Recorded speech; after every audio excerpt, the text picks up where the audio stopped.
Donnie and Dolly. The team is supported by ableauctions.ca. Closing your business? We can help. Wow. Interesting times in the Delaney's OK Tire and Langley inbox. Yes, sir.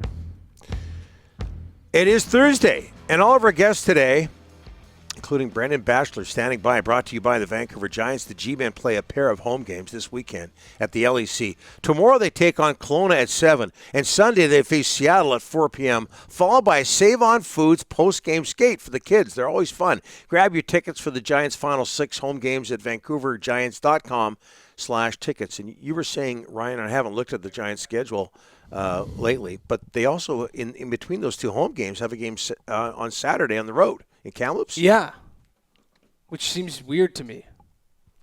That's a lot of bus travel. Yeah. All right. It is. Speaking of the Vancouver Giants, the former voice of the Vancouver Giants, now the voice of the Canucks on Sportsnet 650. Brendan Batchelor is going to join us. And Brendan, thanks for doing this. Congratulations on baby Rory. Number 2 for you. Getting any sleep?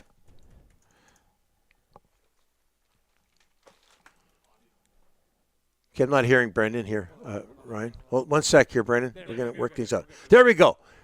Hi, you got us, Brendan? Now? There you go. Okay. Can you hear me? All right. There we go. I said, yeah, thank you very much. Exciting time for the family, and we actually are getting some sleep. He's been good so far, so knock on wood that it stays that way. Hey, Brendan, Elias Pettersson, the talk of Canuck Nation this week. We understand that there have been negotiations going on earlier this week. What would your reaction be if Elias Pettersson got $12, $13 million a year? Yeah, I think that's sort of the cost of doing business for a guy that's going to have back-to-back 100-point seasons in all likelihood here. And I think the most important thing is having that cost certainty for this organization. So, even potentially prior to the trade deadline, but if not, then heading into the offseason, where your money's committed. What that future is going to look like for a guy like Pettersson, and then you can build the rest of your team around that accordingly. We're expecting the salary cap to go up in coming seasons.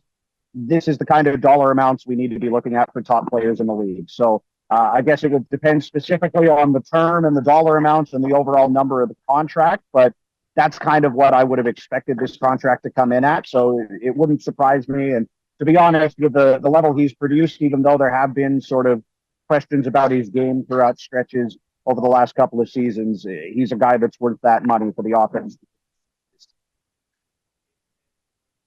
Audio issues again here, Ryan? You're off in your game here today. Yeah, I'm sure he'll pick it up later. Brendan, 1 goal, 2 assists in his last 6 games for Elias Pettersson. And, this market, the inevitable comparisons to JT Miller. But when it comes to those numbers, which I'm sure Elias would tell you are disappointing, what are you seeing? Yeah, I don't think he's played at his best. And I think Rick Tocchet alluded to that, sort of when he talked about it with the media yesterday, that maybe some of the struggles of the power play have impacted his confidence at 5-on-5, and that could be a factor. And, the lines changing a little bit here and being blended, I'm sure is something that he has to get used to, same with the power play unit. So, I'm not concerned. This is a guy that still finds a way to contribute. Is he having a little dip in his play right now? Yes, I think that's probably fair to say, but it's a long season. And really at this point for the Canucks, the most important factor is that they have all these guys firing on all cylinders when it matters, getting into mid-April and the beginning of the playoffs. So if they're going to go through some struggles now, it's almost a good time to have it happen so that you can get through it, you can get past it, you can overcome that adversity as a team or as an individual if you're a player like Pettersson who isn't happy with the way he's playing, and get ready to roll for April when the games really matter. Brendan, the Canucks are playing .500 hockey in their last 12 games, 1 win in their last 6. What are you seeing here that their numbers have dipped? Yeah, I think it's probably fair to say that with the exception of JT Miller, their top players haven't been as good as they were earlier in the season. I think they're really missing Dakota Joshua and, sort of the way that Bluger Joshua Garland line was able to tilt the ice for them when they were out there and really controlling play and really playing like one of the best lines in the league. So they've missed Joshua. I think if they can get Susie back here in the short term, that's something that would benefit them. But coming out of the All-Star break for their top guys, I don't think they've been as good as they were earlier in the year. And, as I said before, it's a long season. You expect to have ups and downs. So it's about how you deal with this adversity. It's about how you battle through it. And we'll see what they have in store for us tonight against the Kings, who in their own right should be a pretty desperate team and, are pretty banged up at the moment too. What about Lindholm? He's kind of been all over the map, center, wing. He hasn't really produced a ton offensively. Defensively, strong on faceoffs. So what do you make of his play since he came over from Calgary?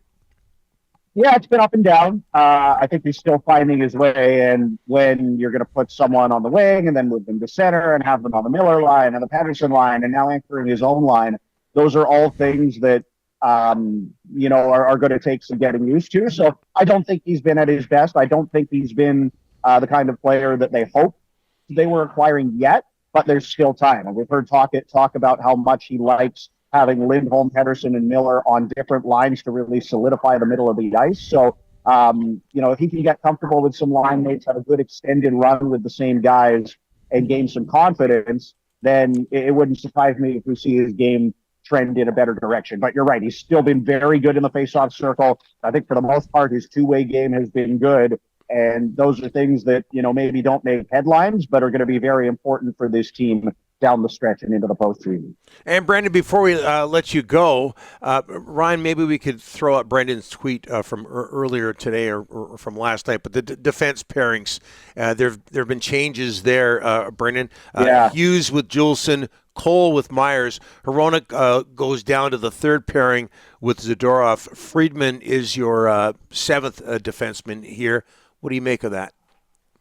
Yeah, that was yesterday at practice, and I wonder if they're trying to see if Hughes and Hronek can each sort of carry their own pair, because those guys have been so great when they're out on the ice together. But are you missing something when they're not out there? And so Talkett sort of alluded to the fact that they're just trying things, and we'll see if they actually go with that in the game tonight or not. We won't really get a good indication because they're down on the ice doing an optional morning skate right now, and there's only about 5 guys out there right now, so we're not really going to get any indication in terms of line rushes or what they might do. But that's what I would say, is that Hughes and Hronek have been so good together, but maybe you're missing something when they're not out there, especially with Susie out right now. And give it a try, because, hey, if they can find chemistry on 2 different pairings, and when you get down to the end of the season and into some pretty big games, you can essentially have one of those guys on the ice for 3/4 of the game. Yeah. That is a big benefit that a lot of other teams might not have. Brandon, took us a while to get your volume up. We did. Thanks for this. Congratulations. All the best. Thank you very much, guys. Have a good one.